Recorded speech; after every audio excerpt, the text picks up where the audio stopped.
Hi, everybody. This is Father Charles Cowan. Today we're in my house, and you can see that I filmed this while it was still in Christmastide. And so I've got my tree up, and I've got my nutcrackers, and behind me, I've got some books. And why did I decide to film this in my house today? Because today we're going to talk about stories.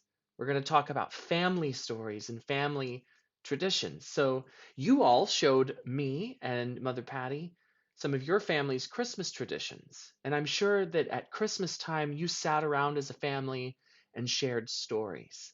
Stories are really important.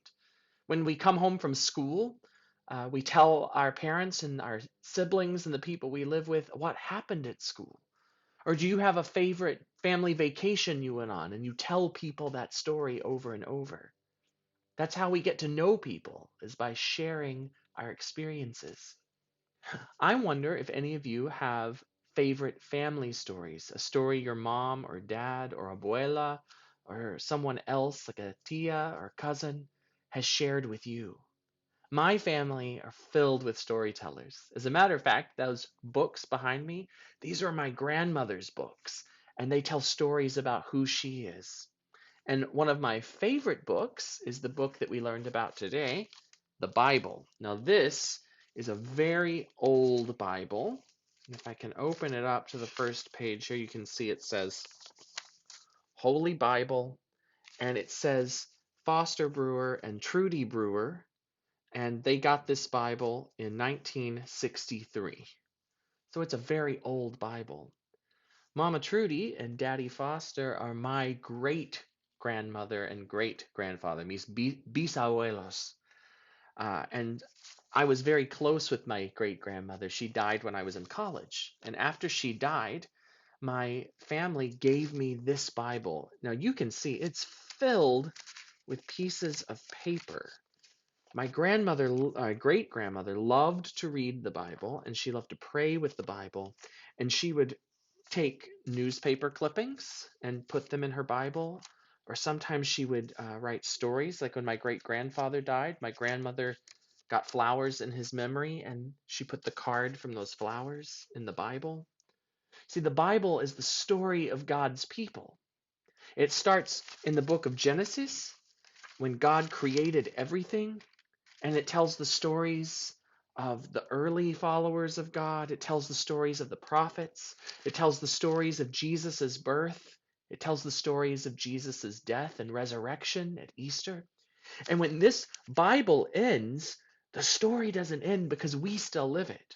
And so, what my great grandmother did was take her stories and added them to the Bible because it's one long, continuous story. I want to share with you one of my favorite things I found in this Bible. I opened up to Luke in chapter 12, and this was one of my great grandmother's favorite passages. Jesus says to people, can any of you add even a second to your life by worrying? My great grandmother told me that worrying was a waste of time. And Jesus said, consider the lilies of the field. Consider all the beautiful flowers. They don't work, they neither toil nor spin, and yet not even Solomon was arrayed as finely as one of them. In other words, look how beautiful those flowers are. Flowers and trees don't waste time worrying, they're just beautiful. And they look better than any of the fanciest clothes a king or queen would wear because God made them. My grandmother, my great grandmother, read that story, and then she took this piece of paper and she wrote her own thoughts about the story. I won't read the whole thing to you, but my great grandmother lived way out in the country in Texas, and she loved the beautiful flowers. And she said, does everybody realize how wonderful nature is?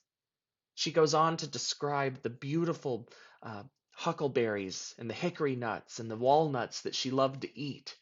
She talks about the violets that grow outside of her house. And she said, no human being planted those hickory nuts or blackberries. They were wild. Do we not see that God made all of that?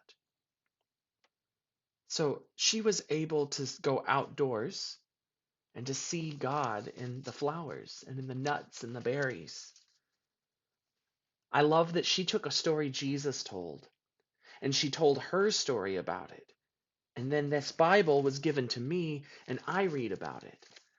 I live very near Alapoca State Park, and so I like to go walk through the woods and I see the wildflowers and the berries and the squirrels, and I see deer sometimes.